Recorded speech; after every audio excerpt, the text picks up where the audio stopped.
Pagi, Bu. Pagi, kamu Dava ya yang Iya, kelas Bu. 10? Kelas 10. Ya, perlu apa? Saya pengen cerita, Bu. Oh, Sebelumnya, silakan. maaf nih, saya pernah bolos sekolah 2 bulan lebih. Oh, 2 bulan. Eh, saya bolos 2 bulan lebih. Sebenarnya bukan karena apa, Bu. Karena saya kebetulan memang kekurangan biaya untuk bayar SPP sekolah. Saya malu dipanggil guru terus untuk ditanyakan masalah SPP. Jadi saya selama 2 bulan bolos itu nggak masuk sekolah. Saya pergi ke Jawa. Saya ngerantau ke Jawa, tapi hidup di jalanan. Berarti adik emang asli Jawa atau gimana? Saya masih Jawa, ke Jawa Masih Tengah. Jawa. Kebetulan memang waktu itu bolosnya pulangnya ke Jawa, ke Pulangnya daerah ke saya Jawa. sendiri sini. Oh, iya. Ya. Jadi selama bolos tuh adik sebenarnya apa Saya aja? hidup di jalan, jadi anak pang 2 bulanan. Jadi anak pang 2 bulan, dan itu saya jadi anak pang sambil kerja, jualan Sambil baju. kerja? Iya, sambil kerja, jualan baju, Baju. ngeband di kafe-kafe musik punk, ngeband musik rock, terus juga sempet ngamen juga di lampu merah. Ngamen. Heeh. Tapi dari Saat saya ngepang, saya juga sempat ngamen di jalanan karena kebetulan waktu itu bener-bener susah, nggak ada uang buat masukkan makan segala macam. Karena saat di jalan pun saya nggak tidur di rumah, saya tidur di, kalau nggak salah, di Jawa Tengah ada Masjid Menara Kudus, itu di pinggirannya ada kayak mitra toko-toko, saya tidur di sana alas kardus. Terus tapi maaf ya, Ibu nanya. Orang tua kamu gimana kerja? kalau orang tua pegawai swasta. Tapi kenapa nggak maksudnya waktu kamu jadi pang itu anak pang, orang tua kamu gini ngizinin atau kamu diam-diam jadi anak pang? Pertama diam-diam, kalau anak pang bapak ibu saya sudah tahu, saya dari kecil memang sudah hobi pang ya. Dan yang waktu pergi awalnya 2 harian saya baru ngabarin lewat HP, baru ngabarin aku pergi ke Jawa, dan saya bilang sementara mau nyari uang dulu di sini. Saya nggak bilang jadi hidup di jalanan, namanya orang tua biar nggak khawatir. Jadinya ya orang tua cuman ya sudah, nanti kalau sudah dapat hasilnya berapa pulang nanti sekolah lagi, itu dibilang. Berarti orang tua ini Nggak mempermasalahkan sih, karena juga sempat dipanggil ke sekolah. pasti panggil sekolah. Sempat dipanggil sekolah. Jadi kalau apa tuh untuk bayar SPP-nya itu kan juga enggak. Iya, sempat Kamu enggak. yang bayar. Saya yang bayar. Hasil ngepang itu. Berarti lumayan ya hasil ngepang. Lumayan, dan ngumpulinnya juga ya Lumayan. mati-matian, soalnya milah buat uang buat makan sama uang buat segala macem, bensin buat motor. Habis itu kan sempat dipanggil sama guru BK sebelumnya. Iya. Masalah untuk bayar ini. Kata guru BK itu kamu suruh langsung lunasin. Enggak, guru BK-nya cuma nanya sih, agak sorry nih, bukan ngejelekin guru BK saya sendiri nih. Dibilang kenapa kamu jadi gembel jalanan. Oh iya. Nah, karena ya anak pang sekarang kan dipandangnya tuh kan gembel, padahal kita sendiri tuh punya ideologi. Sebenarnya punya ideologi, bukan sekedar gembel jalanan, tidur di jalanan tuh bukan. Kita juga punya kerjaan, kita juga punya motivasi hidup lah, namanya kita berjuang hidup di jalan buat makan segala macam. Kita juga punya orang tua, bukan anak pang. Karena di stigma di masyarakat ya, kalau anak pang, anak bertato pasti udah dicap jelek. Iya. Udah dicap jelek sama kebanyakan masyarakat, tapi belum tentu anak pang itu gini. Iya. Punya hati. Justru kami pada saat susah itu kita sempet-sempetnya ngumpulin uang kas untuk bantuan masyarakat. Iya. Ini bakti sosial. Bakti sosial. Jadi setiap habis ngeband itu kan dapat uang, kita rilis lagu, kita dapat uang, itu kita sisihin, dibagi uang kas pakai buat bansos. Berarti kamu ngepang, maksudnya ngepang itu di Jawa. Iya, di Jawa. Terus habis sudah kumpul nih uangnya, jadi balik ke Bali. Iya, setelah udah terkumpul dana buat cukup untuk pulang, tiket bis segala macam, saya langsung pulang ke Bali, langsung pulang ke rumah. Berarti orang tuanya udah tinggal di sini dari dulu? Sudah tinggal dari dulu di sini. Berarti dari dulu. Iya. Saya pun juga lahir di Bali kok sih. Di mana nih? Tinggalnya? Di mana tinggalnya? Di Ubung, Patenan. Oh, di Ubung. udah rantau dari kecil ya. Iya. Terus gini, kamu berapa saudara ya?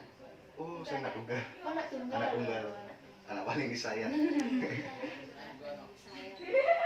Terus kalau tanggapan dari teman-teman sendiri nih, kan maaf ya, karena kamu telat bayar SPP, ada nggak sih teman-teman yang gimana gitu? Kalau pribadi teman-teman sih nggak ada yang ngejek teman-teman karena mereka juga ngerti namanya susah cari uang. Iya. Sebenarnya yang bikin saya malu itu saya tiap ini dipanggil ke kelas tuh buat nanyain apaan bayar SPP. Sebenarnya yang gurunya yang bikin malu sih. Dipanggil ke kelas apa dicari ke kelas? Dicari ke kelas, dipanggil. Saya sampai nggak hafal tanya SPP ya pasti. Berapa lama itu nunggu? 3 bulan. 3 bulan. 3 bulan. Berapa sih bayar SPP? Kalau saya hitung 3 bulannya itu sekitar berapa ya saya bayar waktu itu? 1 juta, 1,5 sekitaran segitu. Lumayan. Jadi sekarang kan kamu udah pernah ngalamin masa-masa sulit. Iya. Terus apa sih jadi motivasi kamu untuk nggak kayak gitu lagi gitu? Maksudnya biar bisa membanggakan orang tua itu gimana? Kalau saya membanggakan orang tua itu tidak harus dengan pintar dengan materi ya, karena setiap orang ya punya kelebihan kekurangan masing-masing. Jadi sebenarnya pintar itu nggak perlu, yang penting kita tekun, disiplin, udah itu aja cukup. Mau berusaha, karena percuma kalau pintar tapi nggak mau berusaha, nggak bakal jadi apa. Karena saya punya pengalaman teman, dia sama anak jalanan dulu kayak saya, anak pang, sekarang punya usaha sablon. Berarti nggak semua ya anak pang tuh. Iya, justru malah mayoritas anak pang tuh rata-rata membuat usaha sendiri. Berapa orang di Dulu di jalanan anak pang itu sekitar 15 orang. 15 orang. Berarti di grupmu tuh 15 orang. Itu semua punya band masing-masing. Oh gitu. Tapi tetap digabung satu komunitas. Oh, Iya. jadi satu komunitas tapi Satu mereka komunitas. dibelah lagi menjadi band-band Iya, gitu. iya. Jadi kalau latihan itu Kalau latihan, iya latihan bareng. latihan di ada Studio, markasnya. ada markasnya. Terima kasih sebelumnya Dek ya udah berkenan mau cerita sama kakak tentang masalah pribadi adik. Tentu saja kakak tidak akan ceritakan ke orang lain karena di dalam konten itu ada asas-asas yaitu asas kerahasiaan salah satu. Iya. Untuk kedepannya semoga adik bisa lebih semangat lagi belajar, mengajar orang tua dan semoga adik dipertemukan sama teman-teman yang bisa memotivasi adik untuk kedepannya lagi. Ya. Terima kasih Kak. Ya, sama-sama. Ibu, selamat pagi. Kamu Mega ya? Iya. Iya, ada apa ya? Saya susah beradaptasi dengan orang baru gitu. Oh, kamu mau cerita tentang masalah kamu.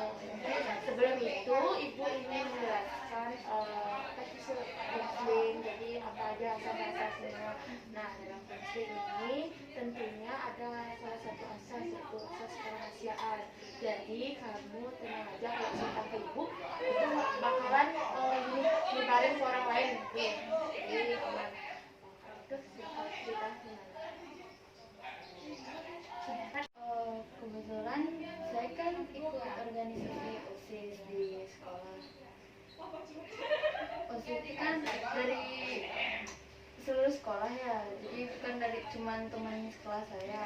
Nah, saya di sana susah tuh buat bergaul sama orang baru gitu. Jadi kamu susah yang memulai pembicaraan duluan gitu. Apakah di organisasi itu kamu punya teman dekat di sana? Apa itu semuanya kenal?